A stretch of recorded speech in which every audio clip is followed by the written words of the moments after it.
we're here with Malka Spigel and Colin Newman from Githead, and we're going to talk to them about their latest release, Art Pop. There are two other people in the band. Who are those? Who are they and where are they? Robin Rambo and Max Franken plays the drums, and Robin plays the guitar. Yeah, Robin's really known as a sound artist. He's played the guitar since he was quite young, but it's not something he'd ever done in public before Githead. Yeah. So it's really coming from a different context. That's kind of a cool thing. He's also a local. He doesn't live around here anymore, but he grew up just down the road from here, where we are in southwest London.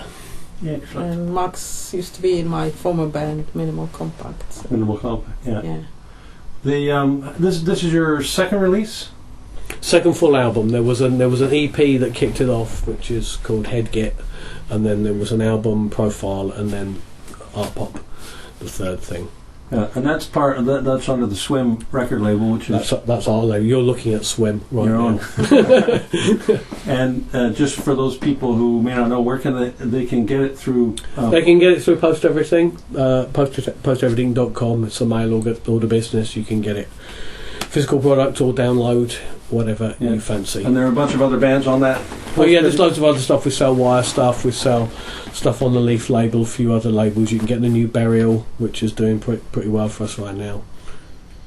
What are the sort of the most popular tracks off the new release? I guess the one that gets talked about a lot in this country is Drive By, because it's, I guess, the most sort of muscular.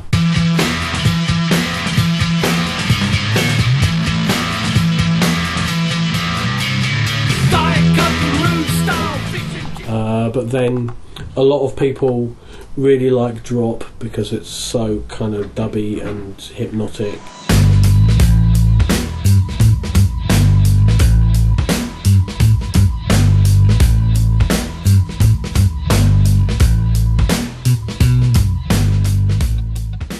And then you'll have a whole lot of people who really like Life Loops because they just love what Malka does, and it's kind of direct and touching in a way that kind of cuts all the crap, really. Drifting slowly, feeling lonely. When will I learn to survive?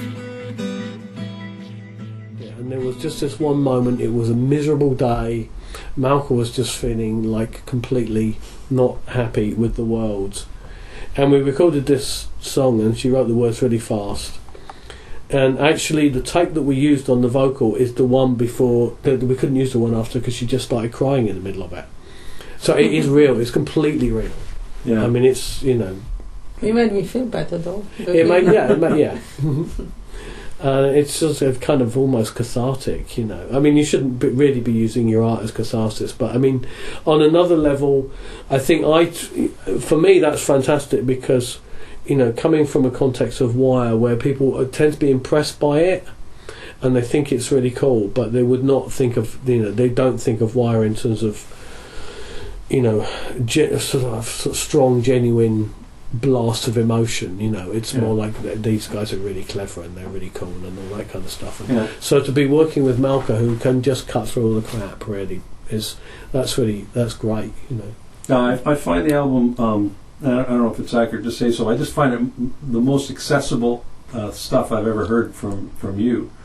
And I'm not sure, not to say individual songs, but as a package, I could put that album on in front of anybody who, you know, no musical style in particular, and it's just very likable. The music is just very melodic. We do get that a lot, and it is naturally like that. I mean, the first album is slightly more formal, but the whole thing about Githead is it's got this weird quality of once people get into it, they just love it, you know. Yeah, the songs just stay in my head. It's one of those things when you hear it and you turn the radio off and then you just can't get rid of the melody. I mean, I find myself whistling the bass lines, which I don't know about.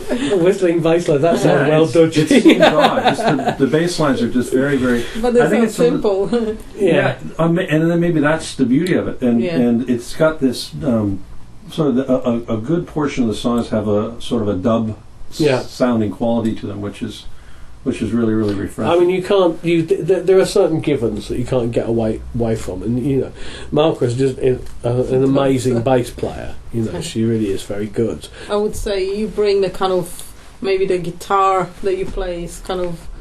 I tend to point out the changes and so I mean, one of the sort of classic things that Malka and I have always done together when we play together is that it'll sound like she's changing, but I'm doing the changes. Mm-hmm. She plays the same thing all the time, and then I do I do changes against it. So I create verses and choruses, you know, without the bass ever changing.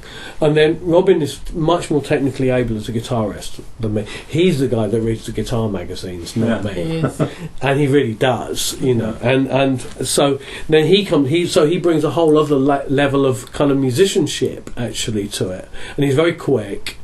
And you know, the way that Robin and Malka kind of weave in out of each other is really kind of quite magical at It's times. maybe not really something we decide in advance to do. We're not saying we're going to make that style of record. It kind of happens. It just comes out. That's usually good records end up that way. Yeah. That they just you look back on it, you didn't attempt to make it a specific sound or something. And you can hear when music is calculated. You can hear that. So. Yeah, we're not clever enough to do it, to calculate. There's a couple of tracks that are still quite Wire reminiscent, like All Set Up is very. That was quite deliberate, actually. Yeah, It was a bit joke. cheeky. There's a bit of a joke because the chorus is a bit of a quote from Outdoor Miner. And Malka kept saying, "You've got to do a cheeky one. I want to have a cheeky one on the record." So, and it was really like we kind of got these max drums going, and then kind of just started playing it, and it is just the verse is the same in the chorus actually. I mean, it is exactly the same as the chorus in terms of like it's just another guitar comes in, something like that. It's just moronically simple, But it's fun live. and it's fun, but it's People a fun really to like play live. Poets with the sign up, obsessive in their reduction, silence for the father, the clinic for the altar. What's have you got anything else new in the works, or planning for your next?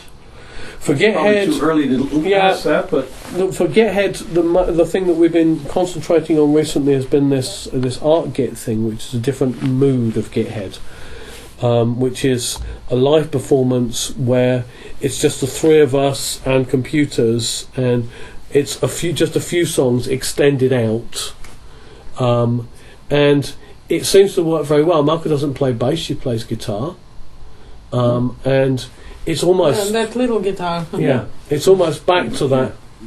You know, it's almost like a sort of essence of Git, you know, kind of thing. Whereas I think art pop is Githead taken out to the kind of, as you say, to a point of accessibility.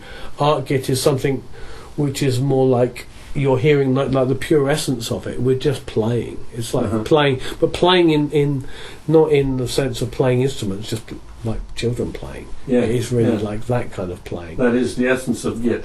That is the essence of it. It is. It's just playing. I mean, and Robin making Malka laugh, and just just the kid like kids. I mean, just laughing our asses off at complete nonsense.